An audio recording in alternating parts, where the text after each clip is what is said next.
Il controllo, svolto con il supporto della Guardia di Finanza e dell'INPS, è iniziato all'ufficio postale di Santa Maria Maddalena, dove tutti e 23 gli stranieri di origine romena si erano recati per l'attivazione della card necessaria per la riscossione del reddito di cittadinanza.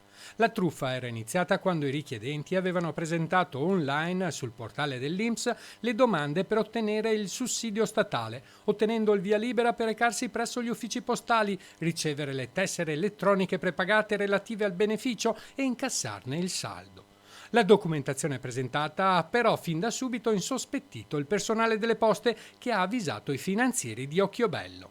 Le indagini delle Fiamme Gialle hanno evidenziato che nessuno dei richiedenti aveva diritto al reddito di cittadinanza, in quanto nessun richiedente risultava essere residente sul territorio nazionale da almeno 10 anni, di cui gli ultimi 2 anni continuativi. La procedura di rilascio delle 23 card elettroniche è stata quindi bloccata. Sequestrato inoltre il saldo di 3 carte per un totale di 2.500 euro. Tutti e 23 gli indagati sono stati segnalati all'INPS. Ora l'istituto ha interrotto tutti i bonifici e attivato il recupero delle cifre ad oggi corrisposte.